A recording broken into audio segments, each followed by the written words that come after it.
고린도후서 12장 후반부를 통해서 바울의 목자의 마음을 함께 살펴봤습니다. 바울이 말했던 핵심적인 말씀은 내가 너희 영혼을 위하여 크게 기뻐함으로 재물을 사용할 뿐만 아니라 또 내 자신까지 내어주겠다라는 고백이었습니다. 그는 자신의 명예를 위해 사도직을 변호한 것이 아니었지요. 성도들의 영혼을 위해 자신의 모든 것을 내어주는 그런 사람이었습니다. 그리고 그것은 곧 가장 먼저 바울을 사랑했던 그리스도의 마음이었고 그리스도의 사랑이었다라고 말씀을 드렸습니다. 자, 이제 우리가 고린도 후서 마지막 장에 이르렀습니다. 여러분들 편지에 써보셨죠? 이 편지의 마지막에는 항상 그 사람의 마음이 가장 진하게 담기기 마련이에요. 우리도 누군가에게 편지를 쓸 때 마지막에는요, 가장 전하고 싶은 말, 하고 싶은 말을 남기게 됩니다. 곧 마지막 말에는 그 사람의 진심과 가장 중요한 부탁이 담겨져 있다는 거예요. 바울은 지금까지 자신의 사도직을 변호했습니다. 거짓 교사들과 사도들을 책망했습니다. 그리고 교회가 가지고 있었던 수많은 죄들을 지적했습니다. 때로는 눈물로 권면을 냈고 때로는 강한 어조로 그들을 경고하기도 했습니다. 고린도후서를 처음 읽은 사람이라고 한다면 바울이 얼마나 고린도 교회에 이렇게 실망했을까. 이제는 그 고린도 교회와의 관계를 정리하려고 하는 것은 아닐까라고 생각할 수도 있습니다.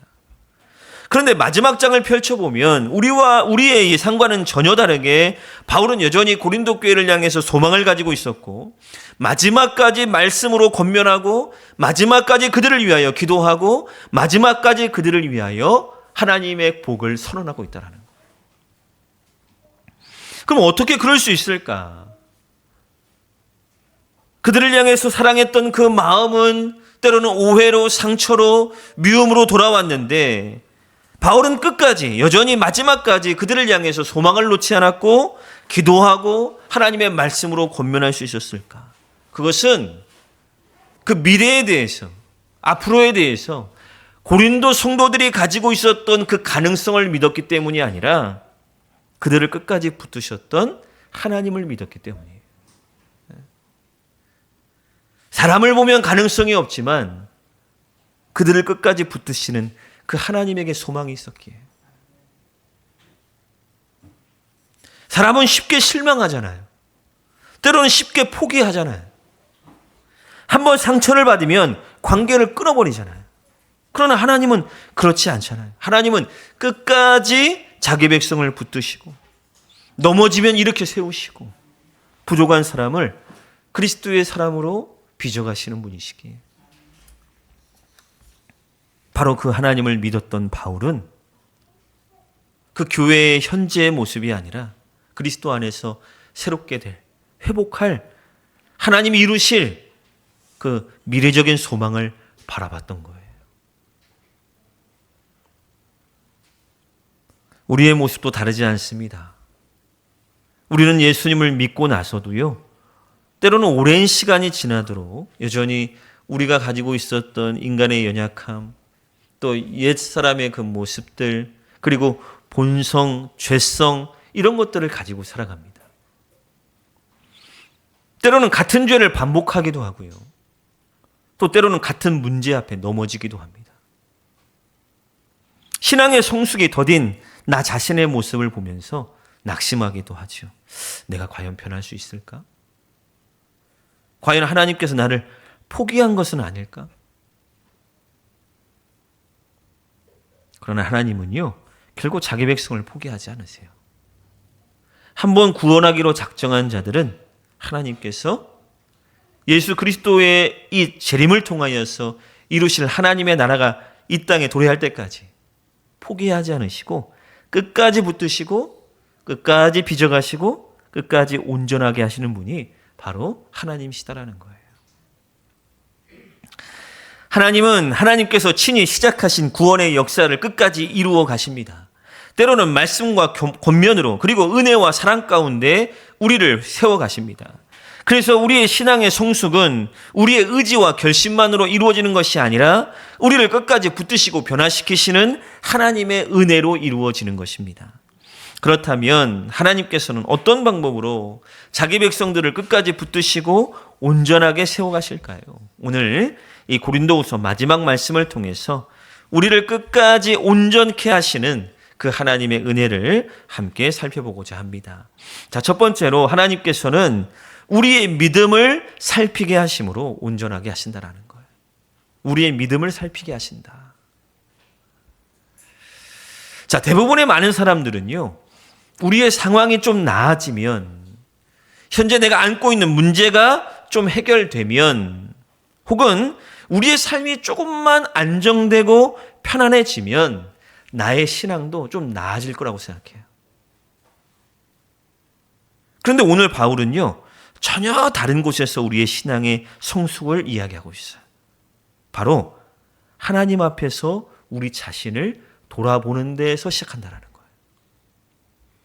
1절을 보니까 바울이 내가 이제 세 번째 너희에게 가리니 두세 증인의 입으로 말마다 확정하리라 라고 이야기를 해요. 바울은 이미 2번 고린도 교회를 방문했었죠. 이제 세 번째 방문을 앞두고 있습니다. 자, 그런데 이번에는 이전과 같지 않을 것이다라고 말하고 있어요. 더 이상 죄의 문제를 덮어두지 않겠다. 회개하지 않는 자에게는 분명히 그 죄의 문제를 다루겠다라고 이야기합니다. 자, 그리고 두세 증인의 입으로 말마다 확정하리라. 이것은 신명기 말씀의 그 원칙을 인용한 것인데요. 구약의 율법에 의하면 죄와 악에 대해서 판단을 할 때 한 증인만으로 정할 것이 아니요. 이게 무슨 말이냐면 한 사람의 말만 듣고 네가 죄를 지었구나, 너의 행동은 악한 것이야 라고 판단하지 않겠다 이겁니다. 그러면 반드시 2명이나 혹은 3명의 입을 통해서 그 사건을 확정하겠다. 그러니까 하나님은 죄를 판단하실 때 어떤 감정이나 사람들의 소문으로 판단하지 않았어요. 충분한 증거와 공의를 따라 판단하셨습니다. 그래서 바울도 자신의 감정대로 교회를 다루려고 하는 것이 아니에요. 내가 들어보니, 내가 생각해보니, 다 자기 중심대로 내가 판단해보니, 이게 아니라 하나님의 말씀의 원칙에 따라 두세 증인의 말을 따라 내가 확정하겠다. 교회를 보호하기 위한 하나님의 질서죠. 여러분들도 마찬가지입니다. 어느 한 사람 말만 듣고 저 사람을 판단하면 안 돼요. 자, 그래서 바울은 지금 이제 각오를 하고 가겠다 이거예요. 더 이상 내가 이렇게 편지를 했고 너희들이 안고 있었던 죄의 문제들을 이야기했고 또 끊임없이 권면했고 이야기했음에도 불구하고 너희들이 회개하지 않고 있었다고 한다면 내가 더 이상은 물러서지 않고 이 문제들을 분명하게 다루겠다. 이렇게 말합니다. 자, 그런데 고린도 교회 안에 이런 사람들이 있었던 거예요. 자, 3절에 보면 이는 그리스도께서 내 안에서 말씀하시는 증거를 너희가 구함이니. 자, 이게 무슨 말이냐면 이렇게 얘기했더니 어떤 사람들이 바울을 향해 정말 하나님께서 당신을 통해 말씀하시는 것이 맞습니까? 당신이 정말 사도입니까? 그 증거를 내놔라 이겁니다. 우리가 앞에서 계속 살펴본 대로 고린도 교회 성도들은 어땠어요? 바울에게 기대했던 것이 뭐예요? 그가 가지고 있었던 어떤 권위, 눈에 보이는 어떤 능력. 그런데 그들의 생각에 사도도 아닌 사람이 바울은 사도로서의 갖추어야 될 어떤 능력도 갖추지 않았는데 그래서 그들의 생각에는 사도도 아닌 사람이 네가 뭔데? 이런 거예요. 네가 뭔데 무엇을 판단하며 무엇을 권면하겠느냐 이거예요. 그리스도께서 내 안에 말씀하시는 증거를 내놔라 이겁니다. 정말 하나님께서 당신을 통해 말씀하시는 것이 맞습니까? 우리를 재판할, 판단할 자격이 있습니까? 이렇게 묻는 거예요. 그래서 바울은요, 그들이 생각하는 능력의 기준부터 아예 바꿔버립니다. 그들이 생각했던 기준은 뭐였어요? 사람들을 압도할 만한 능력과 웅변술과 기적과 뭐 이런 것들을 이야기하면서 사도로서의 판단을 내놨는데 바울은 완전히 다른 것들을 이야기하고 있어요. 자, 4절을 한번 보겠습니다. 제가 읽어드릴게요. 그리스도께서 약하심으로 십자가에 못 박히셨으나 하나님의 능력으로 살아계시니 우리도 그 안에서 약하나 너희에게 대하여 하나님의 능력으로 그와 함께 살리라 라고 이야기합니다. 자, 예수님께서는 십자가에서 약하신 모습으로 죽임을 당했어요. 그렇죠? 사람들에게 조롱을 당했습니다. 또 침뱉음을 당했습니다. 사람들이 조롱하며 야, 네가 하나님이면 내려와라. 멸시를 당했습니다. 그러니까 누가 봐도 약하신 모습이었죠. 자, 그러나 그렇다고 해서 이 말씀이 그리스도께서 본질적으로 무능하셨다라는 말이 아니에요. 하나님의 아들이신 주님께서는 구원을 이루시기 위해 낮아지신 거예요. 그렇죠? 종의 자리로 낮아지시고 사람들의 손에 자신을 내어주신 거예요. 십자가에 죽기까지. 그러니 세상의 눈에는 그 십자가가 무기력, 실패 이런 것처럼 보였죠. 그런데 성경에 뭐라고 말합니까? 하나님께서는 그를 죽은 자 가운데서 다시 살리심으로. 하나님은 그를 다시 살리심으로 그 십자가가 구원을 이루는 하나님의 능력이었다라는 것을 나타낸 거예요. 사람들이 보기에는 초라하고 약하고 실패인 것처럼 보였는데 하나님께서 그리스도를 부활하게 하심으로 그 약한 데에서 하나님의 그 능력을 보여주신 거예요. 바울도 사람의 눈에는 연약한 사도처럼 보였어요. 그렇죠? 화려한 외모도 없었죠. 뛰어난 웅변도 없었습니다. 세상 앞에 자랑할 만한 힘도 없었어요. 오히려 수많은 고난이 있었고 핍박이 있었고 모욕이 있었고 고난이 있었고 육체의 약함이 있었어요. 그런데 그 연약함이 하나님께서 함께하지 않으신다는 증거가 아니라 오히려 십자가의 그 그리스도를 닮아가는 사도의 모습이었던 거예요. 다시 말하면 하나님께서는 그 십자가의 약함을 통해 구원의 하나님의 능력을 나타내셨듯이 수많은 이 약함과 고난 속에 있었던 그 바울을 통해 복음이 전해지고 교회가 세워지는 그 하나님의 능력을 나타내게 되셨던 거예요. 그래서 바울은요, 우리도 그 안에서라는 건 뭐 그와 함께, 우리도 그리스도와 함께 약하지만 너희를 향하여 하나님의 능력으로 그와 함께 살리라. 사람의 눈에는 여전히 연약한 사도로 보일지라도 하나님께서는 부활하신 그리스도의 능력으로 그의 사역 가운데서도 역사하실 것이다. 이 말을 하고 있는 거예요. 그래서 이제 질문의 방향이 바뀌는 거죠. 어떻게 바뀌었냐? 고린도 성도들은 바울에게 당신 안에서 그리스도께서 말씀하시는 증거가 어디 있습니까? 정말 하나님이 당신을 통해 말씀하는 거 맞습니까? 라고 물었는데 바울이 오히려 5절에서 그들에게 이렇게 얘기해요. 너희는 믿음 안에 있는가? 너희 자신을 시험하고 너희 자신을 확증하라. 바울은 지금 너희들이 나의 사도직을 심사하기 전에 먼저 너희 자신들이 진짜 믿음 안에 있는지를 살펴봐라. 왜냐하면 지금 중요한 문제는 바울 한 사람의 그 사도직의 문제가 아니라 그들 자신의 믿음의 문제였기에. 시험하라는 게 뭐예요? 단순히 너희들 흠 찾기 위해서 시험하라는 게 아니라 진짜인지 가짜인지를 확인하라 이거예요. 금을 불에 넣어서 순금인지 아닌지를 확인하듯이 자신의 믿음이 정말 그리스도를 붙들고 있는 믿음인지 정말 하나님 앞에서 진심 어린 믿음을 가지고 있는지를 살펴보라 이겁니다. 그리고 확증하라는 게 뭐예요? 아, 당신은 진짜 믿음을 가지고 있는 사람입니다. 라고 인정받는 거. 이게 확증이에요. 하나님 앞에서. 우리는 신앙생활을 하다 보면 다른 사람의 믿음은 아주 잘 봅니다. 저 사람은 어떻고, 저 사람은 어떻고, 이 교회는 어떻고, 저 교회는 어떻고, 목회자는 왜 저러고, 끊임없이 이야기하고 질문하고 평가해요. 근데 정작 하나님께서 우리에게 먼저 물으시는 질문은 뭐냐면 너희는 믿음 안에 있냐 이겁니다. 너희는 믿음 안에 있냐. 타인에 대한 질문이 아니에요.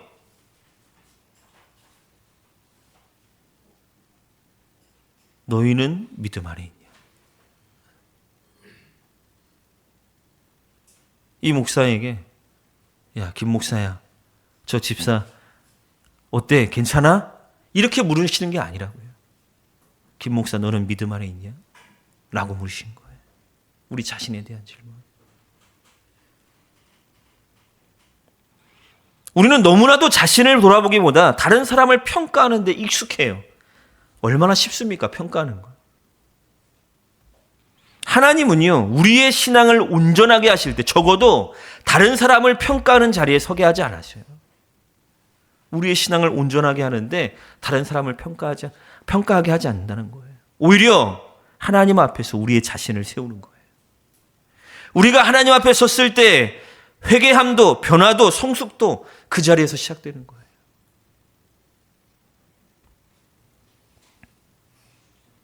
혹시 우리는 교회를 바라보며 다른 사람의 부족함은 쉽게 이야기하면서 정작 우리 자신의 믿음은 점검하지 않고 살아오진 않았습니까?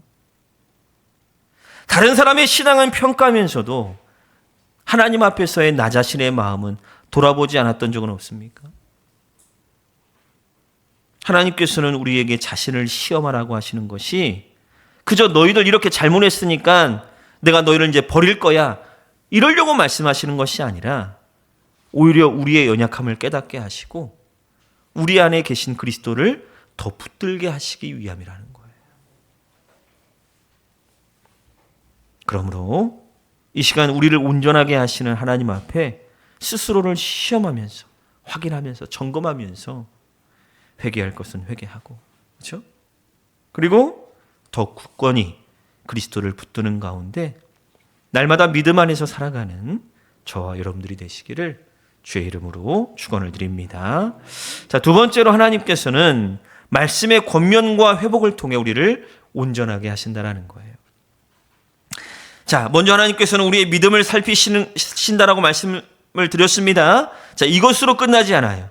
우리의 연약함을 드러내신 이후에 그대로 두시는 것이 아니라 말씀으로 권면하고 죄를 돌이키게 하시고 다시 하나님께서 기뻐하시는 자리로 회복시키신다라는 거예요.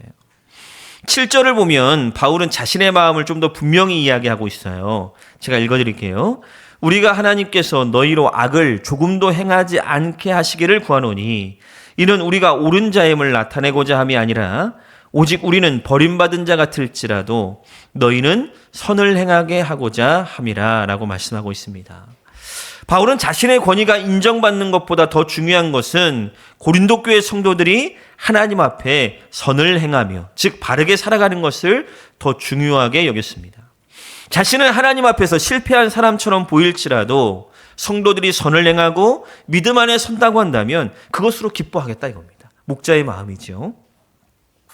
자신의 명예보다 성도들의 회복을 더 귀하게 여기는 바울의 마음이었습니다. 참된 목자는 자신이 옳다라는 사실보다 성도들이 하나님 앞에 바로 서는 것을 더 기뻐하는 거예요. 성도들이 하나님의 말씀 안에서 순종하며 그리스도를 따라 살아갈 때 가장 큰 기쁨이 되는 게 목자의 마음이에요. 교사의 마음이에요. 기관장의 마음이어야 되는 거예요.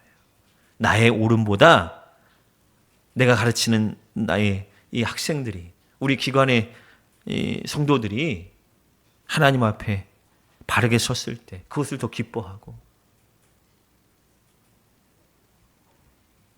그래서 이어 8절에서 바울은 우리는 진리를 거슬러 아무것도 할 수 없고 오직 진리를 위할 뿐이니. 바울이 이렇듯 진리를 거스를 수 없다고 말한 이유는 그리스도께서 진리이시기 때문이죠. 예수님이 내가 곧 길이요 진리요 생명이다. 그러므로 진리를 붙든다는 것은 진리 대신 그리스도를 따른다라는 것입니다. 바울은 사람들의 인정보다 그리스도를 따르는 것을 더 중요하게 여겼습니다. 그 길이 때로는 오해와 고난을 가져와도 진리에 대해서만큼은 타협하지 않았습니다. 자, 그런데 바울이 이렇게 진리를 붙드는 것은 단순히 자신의 옳음을 내세우거나 사람을 정죄하기 위함이 아니었습니다. 바울은 진리로 인해서 사람을 이기려고 하는 것이 아니라 진리 안에서 성도들이 바로 서기를 원했던 거예요. 그래서 그에게 있어서 진리는 논쟁거리가 아니에요. 교회를 회복시키고 그들을 그리스도께로 인도하는 기준이 되는 것이 바로 진리였어요. 논쟁거리가 아니었다 이거예요. 그래서 바울의 관심과 그가 간절히 늘 구했던 것은 그저 교회의 성도들이 진리 안에서 강해지고 온전하게 되는 것이었습니다. 다시 말하면 하나님의 말씀과 하나님의 그 말씀의 권면을 통해서 이 교회가 회복되어지는 것, 이게 바울이 가장 원했던 것이었어요. 그래서 바울은 9절에서 우리가 약할 때 너희가 강한 것을 기뻐하고 또 이것을 위하여 구하니 곧 너희가 온전하게 되는 것이니라 라고 말씀하고 있어요. 온전하게 되다. 이게 무슨 뜻일까요? 온전하게 되다. 이것은 흐트러진 것을 바로잡는 거예요. 손상된 것을 회복시키는 거예요.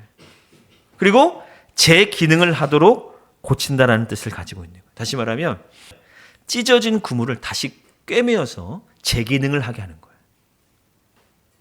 자, 또 하나, 어긋난 뼈를 제자리로 맞추어서 재기능을 하게 해서 다시 걷게 하는 것. 이게 이제 온전하게 하다라는 이 단어의 뜻입니다. 그러니까 바울이 원하는 건 뭐냐면 고린도 교회가 하나님의 말씀을 통해서 다시 이렇게 제 기능을 회복하는 거예요. 교회로서의 그 기능.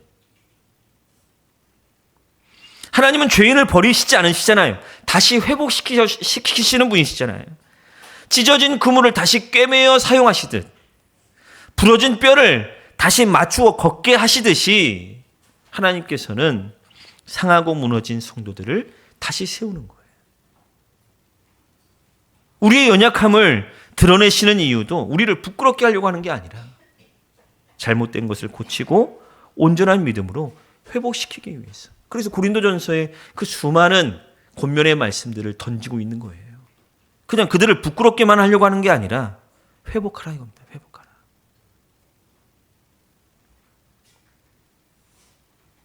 그래서 10절에 바울은 주께서 자신에게 주신 권위가 성도들을 무너뜨리기 위해서가 아니라 세우기 위한 것이라고 분명히 이야기하고 있어요. 자, 10절을 우리 같이 한번 읽어보겠습니다. 그러므로 거기부터 읽겠습니다. 시작.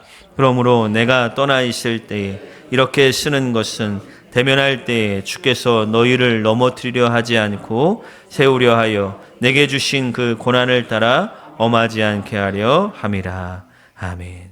바울이 사도로서 했던 모든 권면, 책망 다 성도들을 다시 세우게 하기 위해서.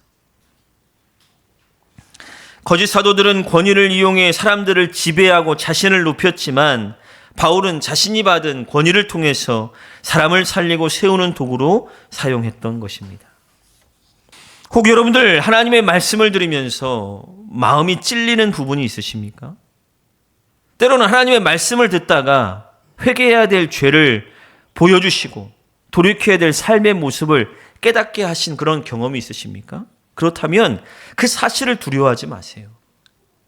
하나님이 나에게 말씀을 통해서 내 마음을 찌르시고 깨닫게 하시고 하나님 앞에 나의 죄가 막 드러나고 있을 때에 두려워하지 마시고 더 하나님 앞에 나아가십시오. 만약 하나님이 우리를 버리셨다고 한다면 굳이 말씀으로 권면하시지도 않으세요. 우리를 버리지 않으시니까. 우리를 사랑하시니까. 하나님의 말씀으로 돌이키게 하시고 깨닫게 하시고 회개케 하시는 거예요.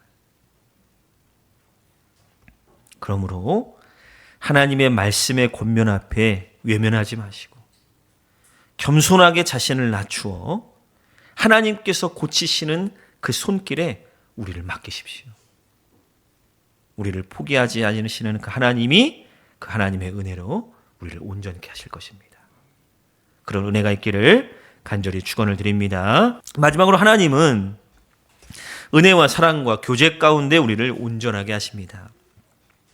자, 하나님은 먼저 우리의 믿음을 살피신다고 했죠. 자, 두 번째로 말씀으로 권면하고 시키십니다. 근데 그런 것으로 끝나는 것이 아니라 하나님은 우리의 삶과 교회 가운데 친히 함께 하셔서 은혜와 사랑과 성령의 교제 가운데 우리를 온전한 공동체로 세워가신다라는 거예요. 자, 11절 바울은 마지막 권면을 남깁니다. 마지막으로 말하노니 형제들아 기뻐하라.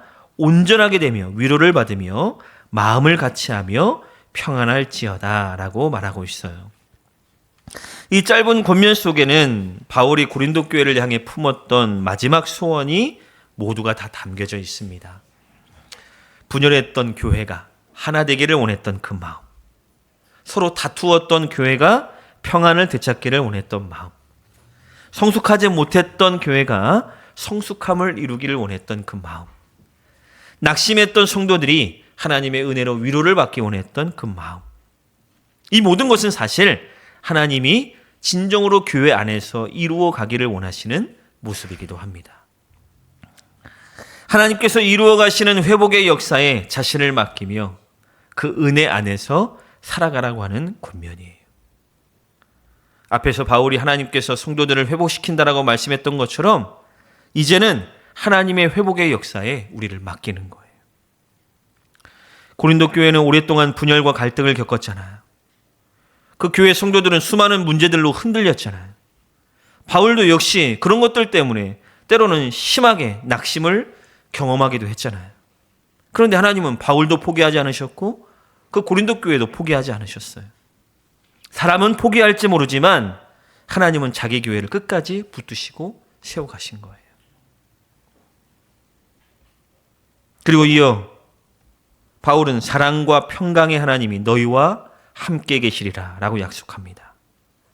바울은 하나님을 사랑과 평강의 하나님이라고 부르고 있어요.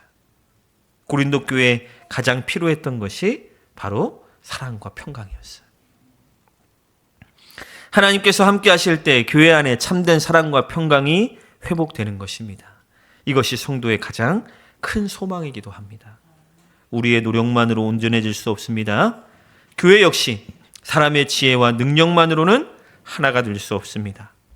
그러나 사랑과 평강의 하나님께서 함께 하시면 깨어진 관계도 회복되고 상한 마음도 치유되며 연약한 성도도 성숙한 믿음으로 자라가게 될 것입니다. 그러니 온전함의 비결은 우리의 능력이 아니라 우리와 함께 하시는 하나님의 능력에 있다라는 것입니다. 자, 그리고 바울은 고린도 후서를 가장 아름다운 강복 선언으로 마무리합니다. 주 예수 그리스도의 은혜와 하나님의 사랑과 성령의 교통하심이 너희 무리와 함께 있을지어다. 자, 우리 예배를 마칠 때 이 강복 선언을 듣습니다. 이것은 단순한 마침 인사가 아닙니다. 하나님께서 자기 백성을 끝까지 붙드신다는 복음의 선언이며 복의 선언입니다. 주 예수 그리스도의 은혜는 십자가를 통해 우리에게 베풀어 주신 구원의 은혜입니다. 하나님의 사랑은 그 십자가의 은혜의 근원이 되는 영원한 사랑입니다. 그리고 성령의 교통하심은 오늘도 그 은혜 안에서 우리를 하나 되게 하시고 끝까지 믿음 가운데 살게 하시는 하나님의 역사입니다. 이렇듯 삼위 하나님께서 함께 역사하시기에 성도는 끝까지 믿음을 지킬 수 있고 교회는 온전하게 세워질 수 있는 것입니다. 우리의 신앙은 혼자 걸어가는 길이 아닙니다. 그리스도의 은혜 안에서 함께 살아가고 하나님의 사랑 안에 거하며 성령께서 교제하게 하시는 공동체 안에서 함께 자라가는 것입니다. 그러므로 하나님께서 사랑하시는 이 교회를 우리도 사랑해야 됩니다. 함께 예배하는 성도들을 귀하게 여겨야 됩니다. 하나님께서 세우시는 공동체 안에서 서로를 격려하고 위로하며 한 마음으로 주님을 섬기는 삶을 살아가야 되는 것입니다. 오늘도 우리를 포기하지 않으시고 은혜와 사랑과 성령의 교제 가운데 끝까지 우리를 빚어가시는 하나님을 신뢰하시기를 바랍니다. 성삼위 하나님께서 우리를 그리스도를 닮은 하나님의 사람으로 세워가게 하실 것입니다. 그러므로 그리스도를 더 붙들며 살아가시고 그리스도 안에서 날마다 온전한 믿음으로 자라가며 우리 교회도 하나님께서 기뻐하시는 아름다운 공동체로 세워져 갈 수 있기를 주의 이름으로 축원드립니다. 말씀을 맺겠습니다. 성도 여러분, 이제 이 고린도후서를 마치면서 우리 스스로에게 한번 질문해 보기를 원합니다. 나는 정말 믿음 안에 살아가고 있는가? 어긋난 길로 가고 있는데 그때마다 하나님께서 말씀으로 권면하시는 그 하나님의 권면의 말씀을 겸손하게 받고 있는가? 하나님의 은혜와 사랑과 성령의 교제 가운데 그렇게 그리스도를 더 사모하며 살아가고 있는가? 온전하게 하시는 하나님께서 우리를 하나님의 은혜 가운데 그리스도를 닮은 하나님의 사람으로 온전하게 세워가게 하실 것입니다. 모든 성도들이 주님 다시 오시는 그날까지 믿음 안에서 자라가고 우리 교회도 하나님의 은혜와 사랑과 성령의 교제 가운데 더 아름답고 건강한 공동체로 세워져 가기를 예수 그리스도의 이름으로 간절히 축원을 드립니다. 아멘.